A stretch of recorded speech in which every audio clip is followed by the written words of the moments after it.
Good afternoon. We'll be speaking on the topic of Darwinism versus Creationism. Our modern day example is intelligent design being taught as a science in schools, and we have prepared a short introduction to our role play, which will really show the arguments of both these religions, pseudo-religions. So first we'll recognise our paradigms. Alright. Because this is a knowledge issue that directly affects us, our views on this topic are going to be instantly biased. We both study science, so instantly there will be a bias towards any scientific perspectives that have an opinion on the subject. Father is a scientist, which is something that's going to affect him even more. And I was raised with a Christian upbringing in a Christian school, which may bias my opinion towards the Christian views. We need to define some terms before we begin. So first up is creationism. Alright, creationism is defined as the belief that the universe and living organisms originate from specific acts of divine creation, as in the biblical account, rather than by natural processes such as evolution. Darwinism is defined as the theory of evolution through the natural selection of the species put forward by Charles Darwin. Finally, intelligent design is defined as the theory that life, or the universe, cannot have arisen by chance and must have been designed by some more powerful, intelligent being. We will now get into the body of our argument, which begins with the role play, which we'll dissect. So we'll present the role play to showcase a debate between creationism, Darwinism, regarding the knowledge issue that is, should intelligent design be taught as a science in schools? Okay. I am the Reverend J. Brooks, and I am a messenger of God. I have the utmost faith in the Lord and His power over everything and everyone in our world. The youth of today should be taught the truth about our world and how it was created. By teaching intelligent design in schools, we are allowing society to embrace the truth about how everything was created. Teaching science as truth in schools is an insult to God and everything He has accomplished. Hello, I'm Stephen Riley, a biologist teaching Darwinism at the University of Tasmania.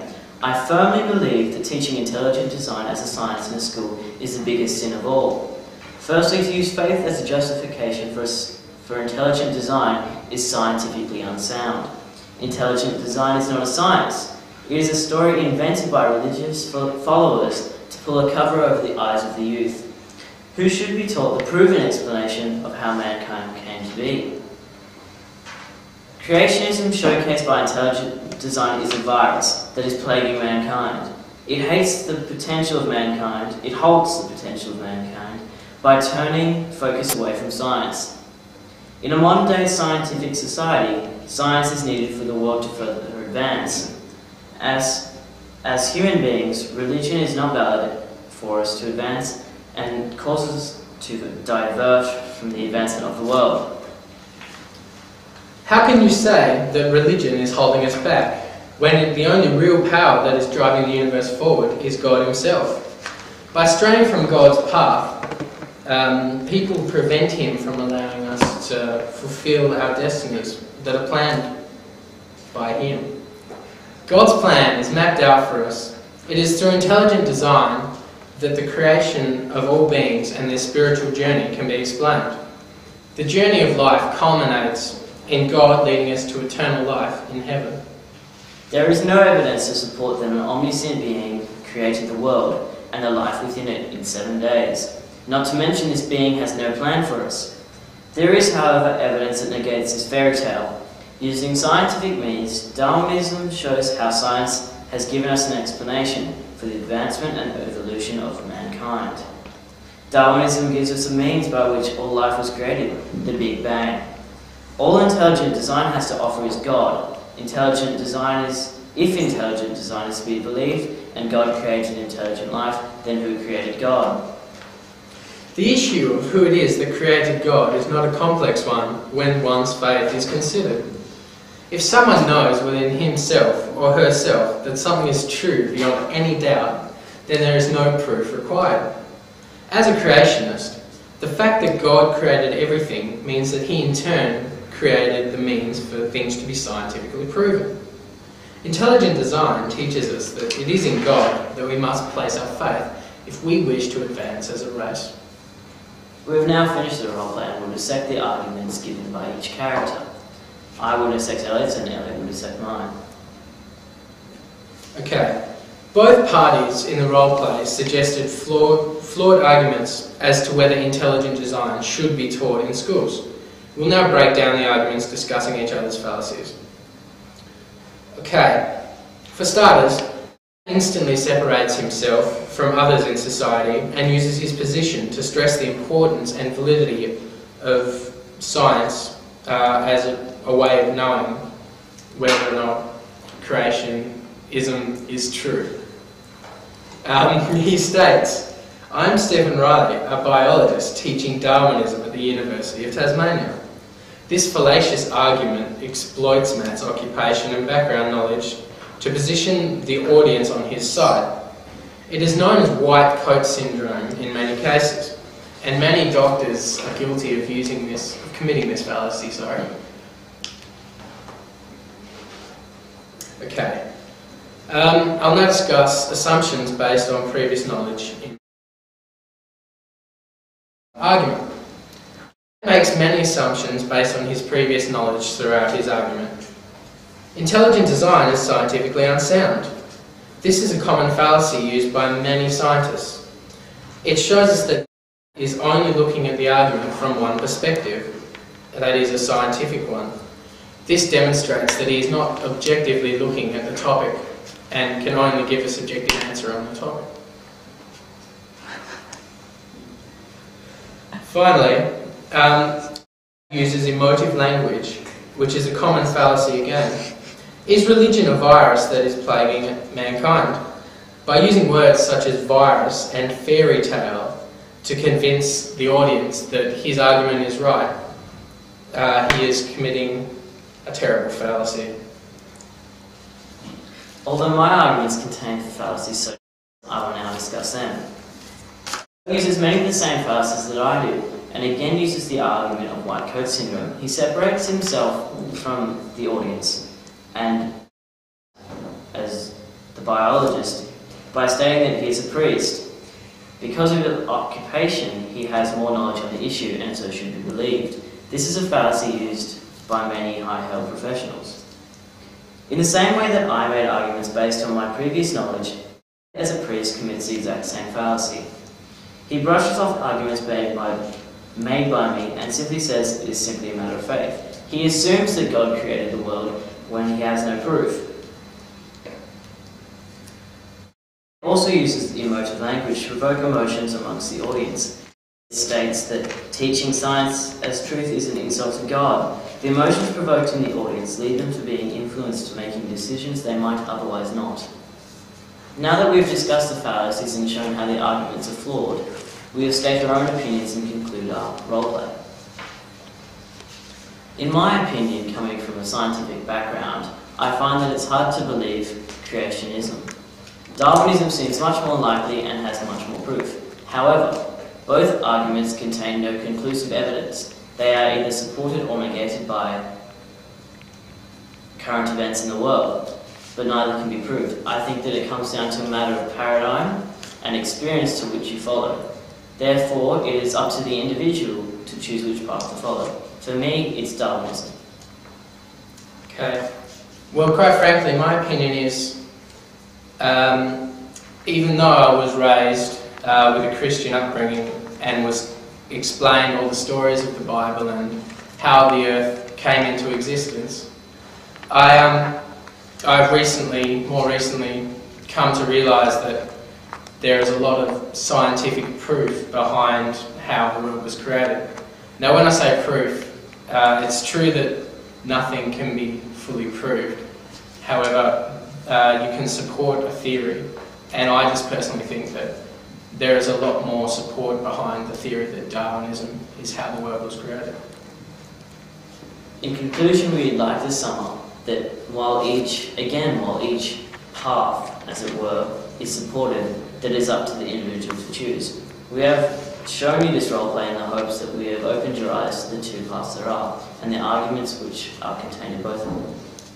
Thank you very much. Do we have any questions? Yes? Your idea of, can you highlight your knowledge issue again for me? We recently learned in Theory of Knowledge class that in American schools, intelligent design was being taught as a science. And we thought that this was quite, well, wrong, basically, because religion is using the guise of science, which is taken quite seriously, a fallacy that is, in the modern day world, to teach its own ideas and theories. So we thought we'd look at it and choose for ourselves. Good. Now, when you presented your priest and your scientist, were you committing a fallacy of false dichotomy? I suppose you have to look at it like that from one perspective. I mean, if you're looking at each argument and the ways of knowing that we actually use to state our arguments, then they're very limited in the way we actually use it. I mean, my argument, I'm only looking at it through emotion, really, as a way of knowing, whereas Matt is combining science as an area of knowledge and reason. However, if you apply reason to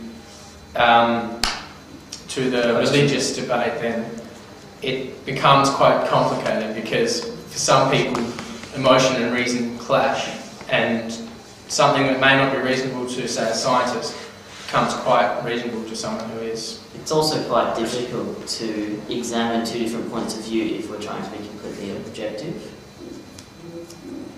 Any other questions? Can you talk to me a little bit more about, I'm interested in your ideas of ways of knowing and the areas of knowledge, and how you think some of those could inform this particular knowledge issue. You just discussed reason and emotion. Is there anything else that you think would give some sort of information about this particular knowledge issue? Historically, we can see that throughout the ages, people have mostly followed religion. It's only really in the modern day century that people have turned to science.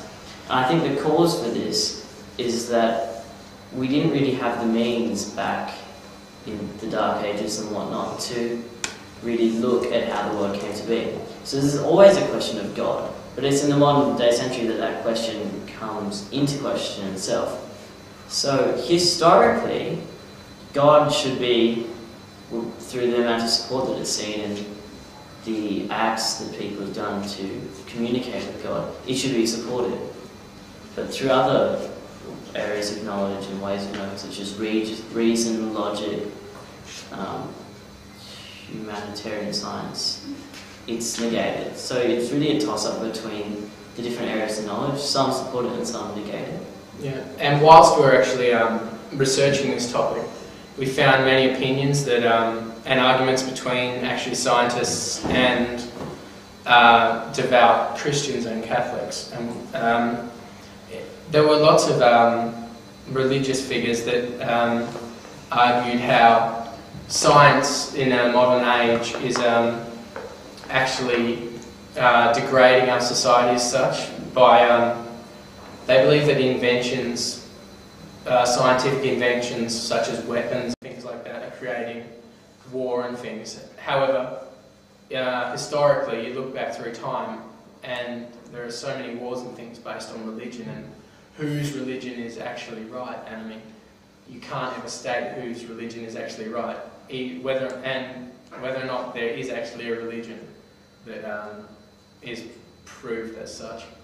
But obviously, you look back through time, and I mean, people were executed and killed by religious figures all the time, simply because of who they are or what they believe.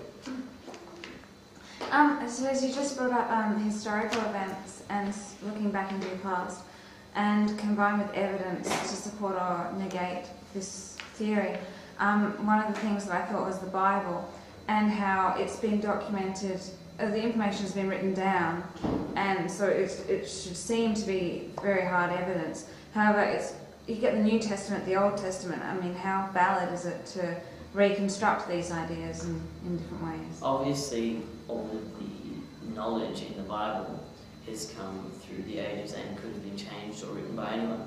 So whenever someone looks at the Bible, they have to make their own decision as to whether to believe it or not. So in terms of believing everything in the Bible, I would take it with a grain of salt. So, just in your final summing up, your knowledge issue that you highlighted was you had an investigation onto whether that intellectual design should be taught in schools. Yeah, and I guess a real conclusion to that is, I think no, it shouldn't be. It can be taught in schools, but I don't think it should be taught in schools under the guise of science. It gives it a fallacious, but it does give it weight if it's taught as a science, and it guides students into a sort of a false believing, really. Yeah, we're not trying to suggest that point of view shouldn't be taught. It's just as an area of knowledge, we don't think that religion comes into play from a scientific point of view. They should be taught separately. I mean, if you're taught both, then you get a more objective understanding of it and have the ability to make this decision yourself. And Sarah, you had a question? Yeah, you pretty much just answered my question. I was going to ask if in America they were thinking of teaching it instead of science, like the Darwin theory, or as well as, and what you thought about it, but you pretty much just answered. Cool. So it should not be just answer. Yeah, I'm not saying, like I said, I'm not saying it shouldn't be taught full stop, but I think that, as Matt said, with the Bible, take it with a grain of salt and separate the two areas so that students are given both perspectives and can then choose. Yeah. Excellent. Well done.